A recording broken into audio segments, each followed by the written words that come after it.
Welcome to Climate Quickies, bite-sized nuggets of climate goodness from our TEDxLondon experts in under 5 minutes. In this week's Climate Curious, recorded live at TED, we're chatting about art education and climate action in Florida with Adam Roberti. Adam works with communities and schools in Florida, creating everything from art murals to attention-grabbing installations to bring climate action to the streets. Let's hear more from Adam. Stay curious. So we're back at TED in Vancouver, and I'm really excited today to be talking to Adam Roberti, the Executive Director of the Xavier Cortada Foundation, which is based in Miami. And I know that a lot of your work has to do with young people and mobilizing them. And I think it's just such an incredible way to engage with the community. So will you take us through that and give us a bit of a context? Definitely. So it's kind of interesting because I feel like in the global climate movement, there's all of this talk about how the youth are going to save us, and my hope is in the youth and the young people who are, coming to save the day. And that awareness, that urgency is not in South Florida. The people that I know, that I talk to on a day-to-day basis in Miami, in Broward, I'm from Hollywood, Florida, right, which is just north of Miami. There's really not this sense that South Florida is ground zero for the climate crisis. Wow. And there should be that understanding, because not only are we vulnerable to sea level rise, but our drinking water is below ground in the aquifer. Obviously, hurricanes are getting stronger as the ocean warms. Obviously, people are dying from extreme heat, yada, yada, yada. There's lots of reasons. Many compounded impacts. Exactly. And so you would think it's the talk of the town, but it's not at all. And so understanding why is a whole conversation, understanding how transient the community is, how many people are moving there, and they think of it as like a fun playground. It's not necessarily a place that they're planning long term for. So there's reasons to discuss there.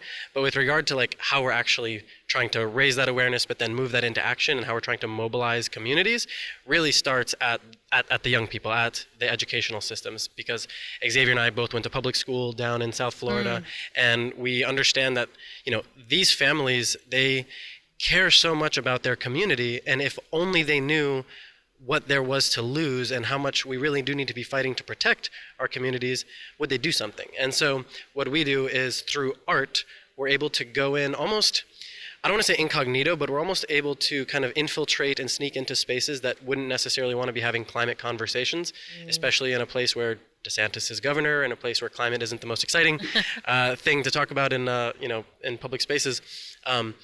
Art allows us to break down some walls, break down some barriers, and get people to actually open up and listen before they start, arguing about carbon dioxide or whatever, if it's a hoax. And so through large-scale installations, these kind of participatory public art interventions, through murals on street intersections, through sculptures, through yard signs that have people's elevations plastered on them, we're able to make things weird. Really, that's one of the primary strategies we use. Love that. How do you, because think about it, everybody's on their phone all the time, right? We're on Netflix, we're on TikTok, we're on YouTube, on Instagram. How do we get people to look up from their phones and think about, or have a conversation about even, an existential threat, right? And so how do we do that? So what we do is, through these art installations, projects in spaces that you don't expect, at a park, on a Starbucks window, wherever, people are seeing things that are strange and weird and making them ask, what is this? And then in that moment, they're able to learn by scanning a QR code, by reading a flyer, what this art piece is, whether it's about sea level rise or mangrove reforestation or pollinators, whatever the project is, gets them to dive into an issue and then learn more about it on their own. And then there's always an action component to it, so they can actually do something, not just learn about, oh my God, it seems like the world is ending, I guess might as well just give up. You know what I mean? Okay, so many questions I have, but one thing that just stood out to me listening to you is how important it is to be in the community, almost from the community, not to just parachute in and make a bunch of assumptions about what is and what isn't. And the fact that both of you have are there understanding the specific context of what you're up against feels like it's going to make your work much more effective. It is, and you really can't do it any other way. And this is where, in my mind, we really need to be investing in local artists and storytellers who can communicate what's going on in these communities, so that we can have these kind of interdisciplinary partnerships with experts, with people who have resources, with whatever foundation who wants to support and is, well-meaning, but doesn't really know what's going on in these places. And there are lots of, it's very problematic what has been going on around the world, but in Miami, you have skyscrapers going up along the coastline, you have cranes dotting Miami Beach. And people are continuing to build. And if you can put yourself in the shoes of somebody living on the western part of the county, think about it, you're far away from the ocean. It takes you an hour and a half in traffic, right? You're seeing people building over there. You think that you're safe. You think that you're good. Right. Because why would they be building and spending so much money over there? I can definitely buy a house out here. Yeah. Not understanding that you're right next to the Everglades, right? This huge river of grass. And you're built on top of limestone rock, which is porous, and the water is coming straight up through it. You can't just build a seawall. So we're on very different timelines, whether you're a wealthy person, business owner over on the coastline versus this low-income, middle-income person who is investing in a property that they intend to hand down to their children. What's going to happen in 40 years? What's going to happen in 50 years when not only are we dealing with, storm surge from a hurricane, but literally our drinking water is threatened? It's a big question.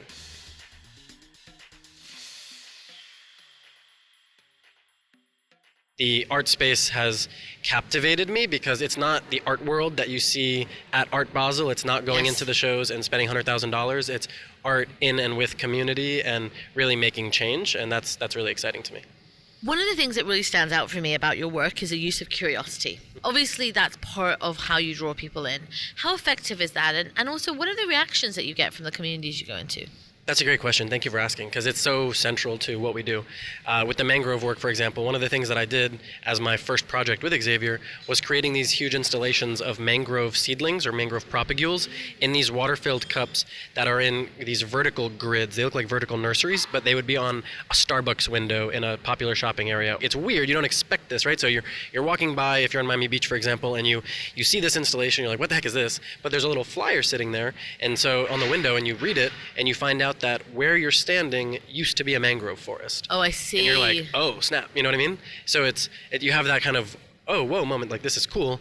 And then there's always a QR code, a website, so that you can learn more about how we've destroyed these mangrove ecosystems in South Florida and how we really need to understand our interconnectedness with nature and how we need to take these mangroves and really plant them. So this project that Xavier started called the Reclamation Project has, since 2006, led to about 25 acres of wetlands reforestation in Miami. And this is an art project doing that. And there's no doubt that this one art project has totally shifted the culture around mangroves and our wetland ecosystems in South Florida. And Xavier pioneered eco art. It's just, for us, especially when it comes to a problem like sea level rise, how do you get people to talk about it when it's invisible, right? We're trying to make the invisible threat of sea level rise something that's impossible to ignore. So imagine you're walking down the street and you see this yard sign that has a number 6 on it, or you're in a park and you see this sculpture that has a number 3 on it, and you're like, what the heck are these numbers doing here? Yeah. But there's a QR code on the yard sign, embedded in the sculpture, so you can quench your